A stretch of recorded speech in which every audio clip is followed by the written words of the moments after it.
Hello everyone, back tuning into today's second video. Going to have a look at the weather next week to 10 days for today's second video. It's going to take us around the 29th of January, so we're heading up to the final days of the month with week to 10 day video updates. Now, we'll be able to extend out into early February as well with CFS V2 and also the extended GFS. GFS runs around 2 weeks.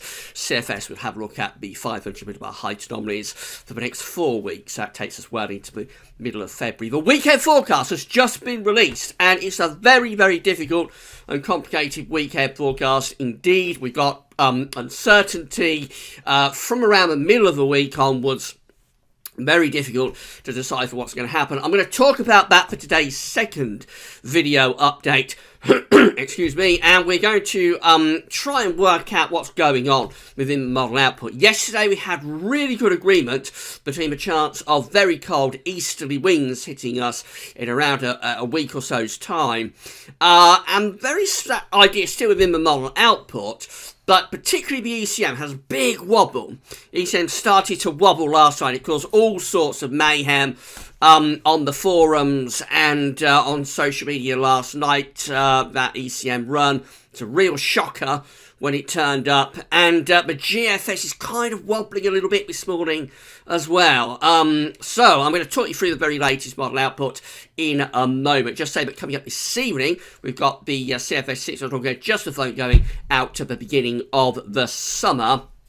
Tomorrow, we'll have Gaz Weather's Sunny Roundup, we'll have the ECMDF Metro France long range update, and of course, got a live chat penciled in with Quantum for tomorrow evening between 6 and 8 o'clock, when we'll try to make sense of all of the chopping and changing that's going on. But before I do anything else, I'm going to say a big thank you to our latest PayPal donors. So I had two new PayPal donors coming in for Gaz Weather. So big thank you to Carl Robinson.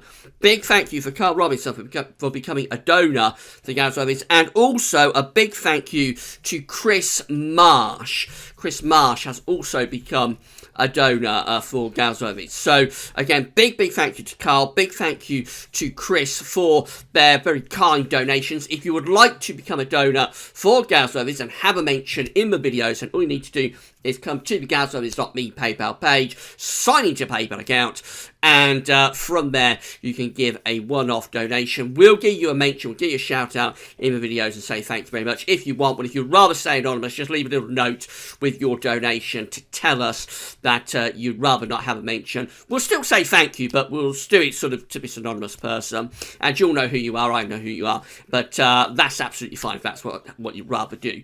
But otherwise, you'll get a mention in the videos, and we'll say thank you very much. And again, huge thank you to all of the donors for Gaza Vids. Of course, there's also Patreon, so if you'd like to become a patron for Gaza Vids, then all you have to do is go to the Gaza Vids Patreon page and sign up for a Patreon account, and then you can become an official patron for Gaza. We're closing on 60 patrons over there right now. So again, big thank you to all of the patrons, big thank you to all of the donors, special thank you to Carl Robinson and to Chris Marsh for becoming our latest donors for Gaza. It really is very, very kind. Thanks so much for doing that.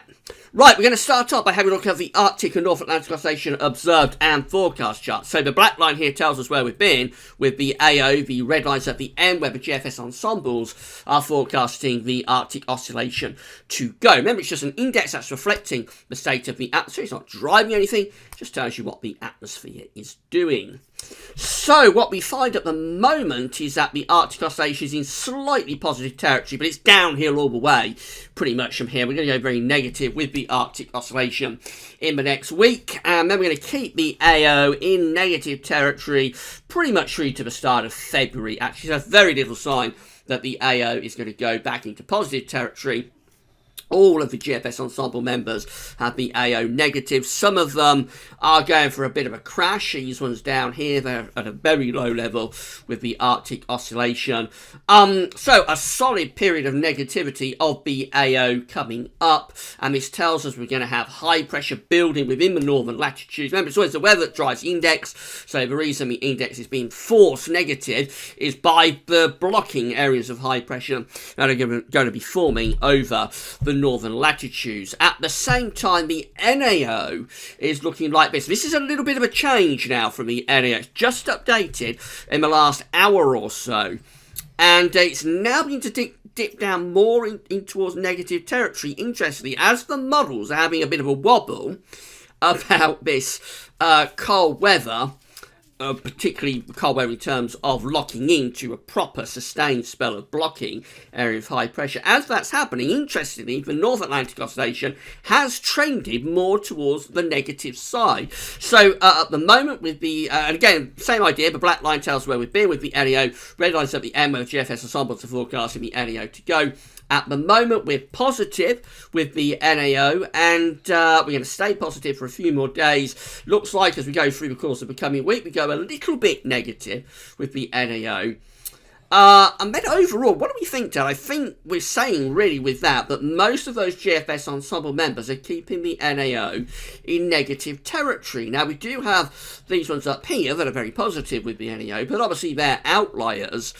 So this is a bit of a shift, actually, from the NAO down. I'm rather surprised about this. I just got the chart up a few minutes ago before I started the video. I was expecting to see that it would still be quite positive in terms of the NAO forecast. But actually, it looks like it's forecasting the NAO to be rather negative, which makes this model wobble all the more odd, really, because it appears that what's happened here is that the NAO is started to come into line with the AO. We're beginning to get both of them going into sync, albeit the AO is more negative than the NAO. But nevertheless, it looks like the NAO has shifted quite a bit, really, from the past few days, when it's generally been trending positive.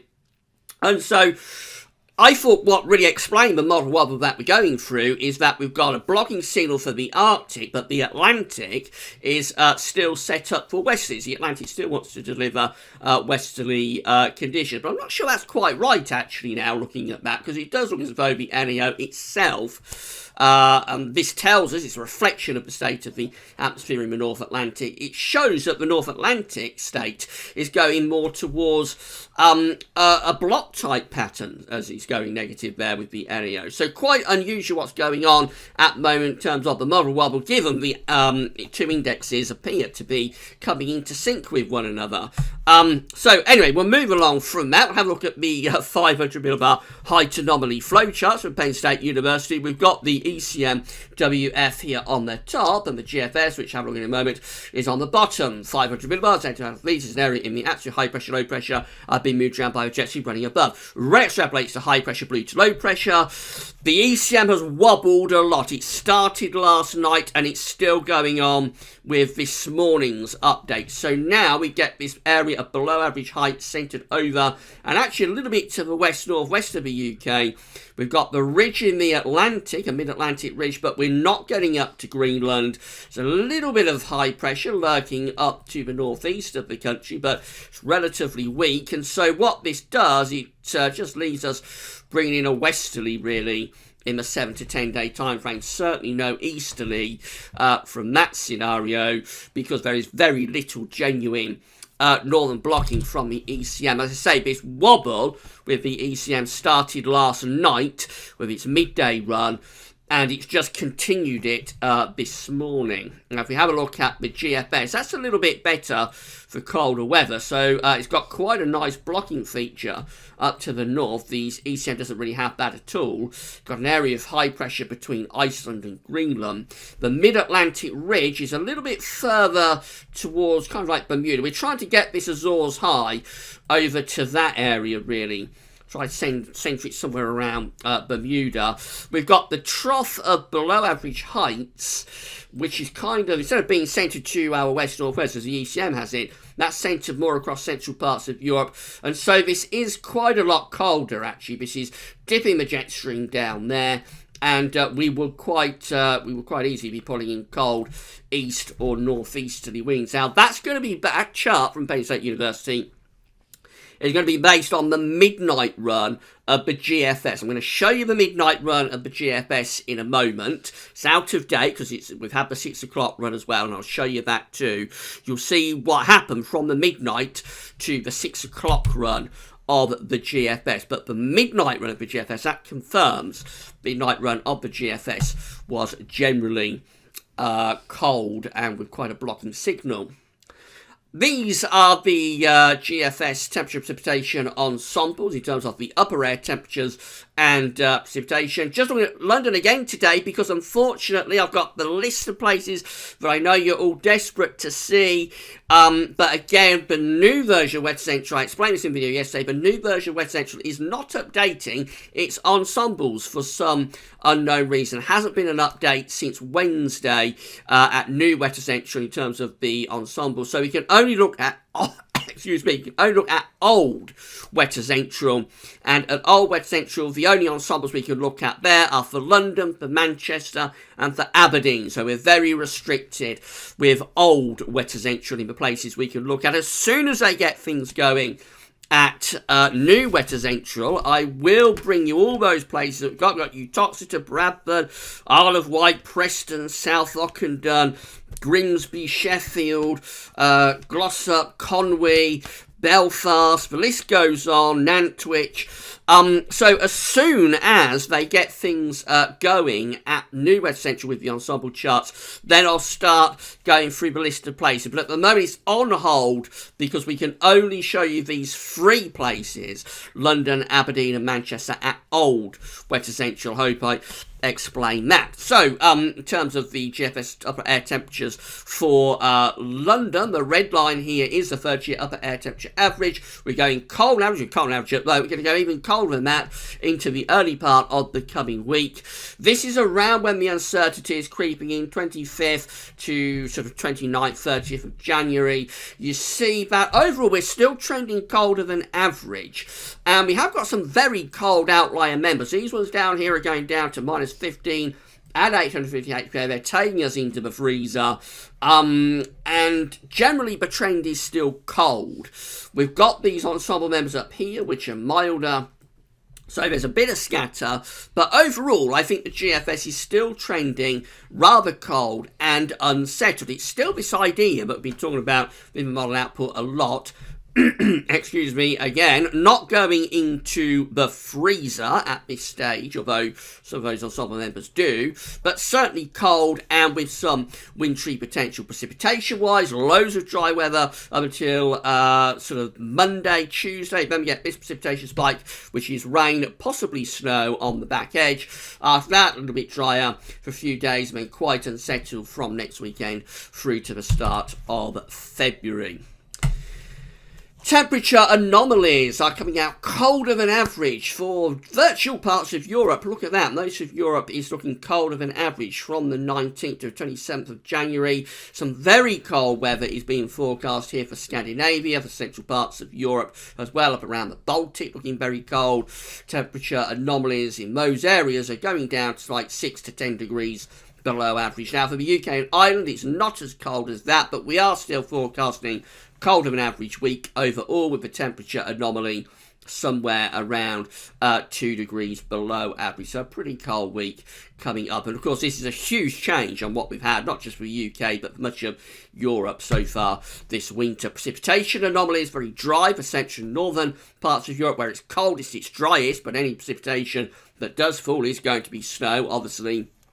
For the UK, precipitation anomaly is looking a little bit drier than average for Scotland and Northern Ireland, but close to average for England and Wales. Right, this is that midnight run of the GFS, starting on Tuesday. So on Tuesday, we're pulling in this cold northwesterly wind behind an active weather front. There may be an undercut of that weather front, so some of that rain could turn to snow on the back edge. How much is open to a lot of doubt at the moment.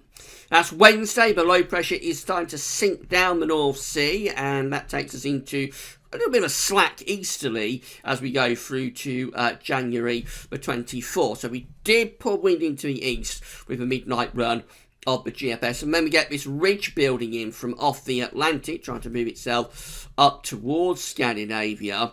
That's Saturday, a week away. Big Scandinavian high is building up at 1,045 millibars, with a sort of weather system stuck over the UK, still not quite pulling in that easily. There's the upper air temperatures looking very cold over the other side of the North Sea, bitterly cold, much of Central and Northern Europe. Now, the midnight run of the GFS did get there. So this is Sunday the 27th. This is Monday the 28th of January. Back in the wind into the east Bitterly cold easterly wind is blowing into the UK by the end of January. These areas of low pressure being blocked and forced away to our south. There's the upper air temperatures showing bitterly cold areas coming across the UK with the -10 Celsius isotherm heading in from the east, bringing no doubt heavy snow to many eastern parts of the country in particular. That's day 10. It's Tuesday the 29th of January. Again, we're in this long fetch, bitterly cold easterly wind following isobars back. The areas originating from Russia, flooding across Europe. And it looks bitterly cold as well. There's the upper air temperatures, again, the -10 Celsius isotherm is through the country. It's not quite as cold as the upper air temperatures we had with the beast from the east when we went down to -15 at 850 HPA. But nevertheless, that's a real bitter easterly, and it would certainly be cold enough to produce snow. And then we go into a prolonged cold spell with the midnight run of the GFS. A high pressure sort of retrogresses over towards Greenland and Iceland, eventually keeping us locked in to cold conditions. That, for example, is the 2nd of February, looking very cold and blocked, and that goes on into the 4th of February as far as we can go. Again, look at that long fetch easterly wind. So that is, of course, these prolonged cold, blocked and snowy conditions. Now, this is what the 6 o'clock run of the GFS did. So this is the very latest one, although as you're watching this, the midday run will be updating, or it will have updated. So again, starting on Tuesday, pulling down that cold northwesterly wind, and it may turn some of the rain to snow on the back edge. That's Wednesday, that's Thursday. So we've got this high pressure again trying to build over Scandinavia, but the ridge from the Atlantic is not getting to it as well as it did on the midnight run of the GFS. That's Friday, 25th of January. We've got a ridge through the UK heading up towards that high pressure that's trying to get going over Scandinavia. But then it gets flattened. So this is Saturday, the 26th of January. And this is Sunday 27th. By this point, the midnight run of the GFS has us in a long fetch easterly wind. We're bringing in bitterly cold air from Russia. The 6 o'clock run of the GFS has us in a westerly to a southwesterly, and the high pressure that tries to get going over Scandinavia is collapsed and forced southwards into central parts of Europe, just purely due to the energy in the jet stream and those areas of low pressure continuing to churn away around Greenland and Iceland. That's Monday the 28th of January. No easterly. This is showing us in a westerly. And it's a cold westerly. It's bringing in wintry showers to northern and western parts of the country, but it's certainly nowhere near as cold as it would be if the wind was in from the east and coming out of Russia. That's day 10. It is, excuse me, again, Tuesday 29th of January. And it looks unsettled, quite cold as well. We're back into this sort of cold zonal flow with the wind from a northwesterly direction. Into more extended range with the 6 o'clock run of the GFS. We did eventually get there, and we started to get this blocking area of high pressure setting up around Greenland, forcing these areas of low pressure southwards. So we finish up by early February, locked into, again, very cold conditions with blocking around Greenland and low pressure sitting to our south and southeast. We're pulling in those bitterly cold north to northeasterly winds. But of course, although it takes a very long time to get there, it does get there in the end. But of course, we've got to be focusing, I think, on the next week or so and leave like 2 weeks away alone at this stage. This is for GEM. Let's see what that was doing. The Canadian model has this northwesterly wind coming in on Tuesday. Then we go into the middle part of next week. This low pressure sinking down through the country. So we do pull in some cold easterly winds. This is the end of next week, Friday 25th of January. Pulling in a bitterly cold east wind, no doubt bringing snow into southern and eastern parts of the country. But then it all starts to wobble. This is a week away, Saturday the 26th of January, and suddenly that high pressure is collapsing down over the UK. And that probably turns us dry, but it will still be very cold. Eventually, though, by day 10, we're starting to move areas of low pressure back in from off the Atlantic again. Now, that's transitional, so it might bring some snow with it as that low pressure pushes in from off the Atlantic. But the bottom line with that is that although we do get a day or so of bitterly cold easterly winds at the end of next week, they don't last long enough to really set us into a proper cold blocked pattern. So the GM is somewhere in between the GFS and this, the ECM WF. So this is going to be a bit grim for anybody who wants cold weather. This is how things are looking on Tuesday. Again, we've got this northwesterly wind coming in across the country, and then we go through into Wednesday. Quite cold on Wednesday. The wind is in from the north, but we're not moving this low pressure to our south and setting up the easterly wind. So this is Wednesday next week, with low pressure still sitting more or less over just a little bit to the east of the country. And then rather than getting a build of pressure from the Atlantic to Scandinavia, what we find is that low pressure just starts coming back in from off the Atlantic. So this is Friday, 25th of January, and low pressure is just heading back in, bringing milder air through the country from off the Atlantic, and there's no sign whatsoever of easterlies at all with the ECM. What we have is just low pressure close to the country, albeit still bringing some quite cold air in from the north and from the northwest. And that's how we look at day 10, which is Tuesday the 29th of January. Again, absolutely no sign of a Scandinavian high, no sign of easterly winds at all, just these areas of low pressure continuing to move in from the North Atlantic, albeit they are pulling down quite cold air with them from the Northern Atlantic. But again, the ECM really is wobbling a lot about the chance of this ECM. I can show you how things shape up in terms of the ECM ensembles with the postage stamps on Friday. So let's just go back to Friday. That's around the key point on Friday, whether we get the build of pressure to our north and west and pull in these cold east or northeasterly winds, or whether we just roll the next low in from off the Atlantic. So that's how the ECM looks on Friday, 25th of January. These are how all of the options are shaping up.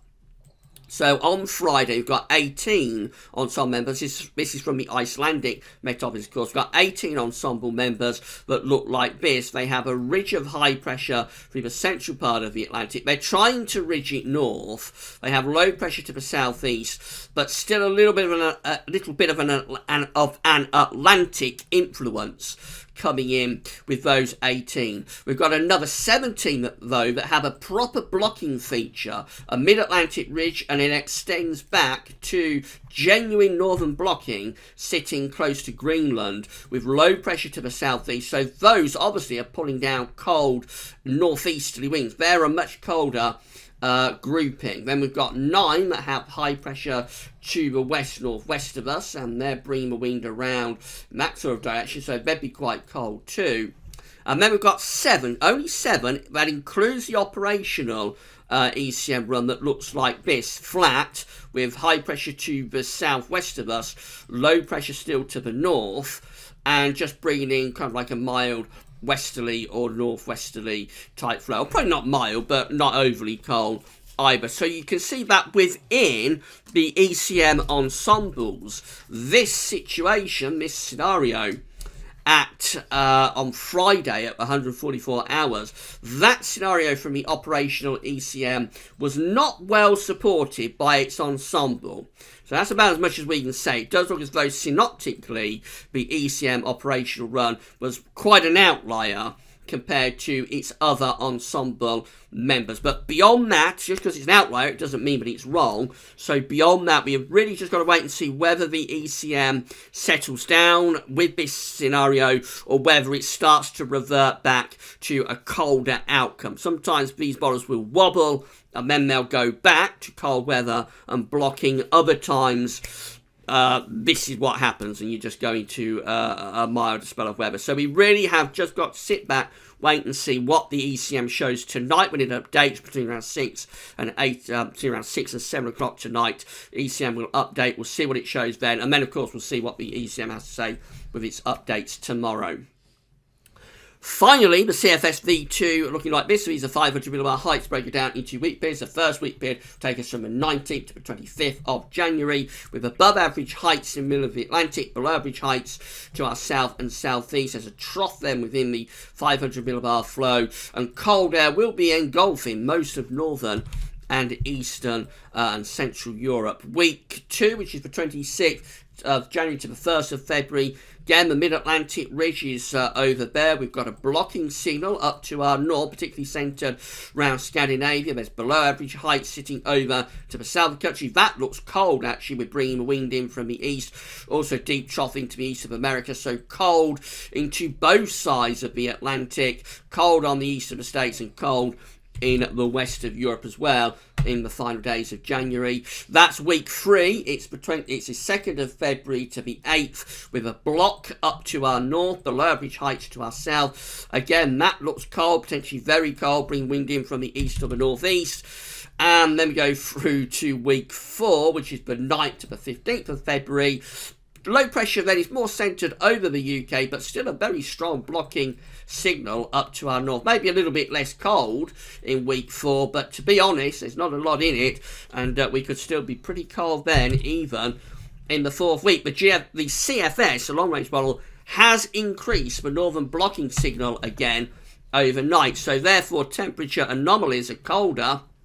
Week 1, temperature anomalies from the 19th to 25th of January, cold on average of the UK, very cold for many parts of Europe. Week 2, temperature anomalies, again, bitterly cold. We're actually extending in the blue colours to the UK, which tells us we're going under 3 degrees below average, so very cold for the UK from the 26th of January to the 1st of February. Most parts of Europe locked into freezer as well. Week 3 also looking very cold. This is the 2nd to the 8th of February. Really cold in week 3 across the UK and Europe and North America as well. And then week 4, just slightly less cold. We saw it on the 500 millibar height anomaly, just a little bit less cold in week 4 from the 9th to the 15th of February. Middle part of the month starts to turn just a little bit less cold as that trough of low pressure moves north. So it is such a complicated situation at the moment. What we can say definitively is that the coming week is going to be cold. The only question is how cold is it going to get, and will we get those winds into the east in the second half of the coming week and into next weekend? And if we do get the wind into the east, will it lock in? Will we get a locked in, blocked pattern? The suggestions are still there, but we need to see the ECM starting to move back towards that scenario rather than its favouring of westerlies, such as we're seeing at the moment. So it's a very, very complicated situation right now. We're going to keep you updated about it at Gaz Others. I'm just going to wait and see which way it goes. I don't think anybody knows really which way this is going to go, but all of the long range output, combining it with the southern stratospheric warming, I think even if we don't get it to get wind into the east at the end of this coming week, I don't think we're going to have to wait long before we do get these easterlies. But they're toying with us, the weather gods are playing with us as they often do, and it's a frustrating time, but we just need to sit back and see what happens. Right, we'll have a CFS 6-month look ahead just for you this evening. Tomorrow, of course, all the updates coming up. I spoke about that at the start of the video. I think we'll wrap things up there. That's all for now, and thanks for watching.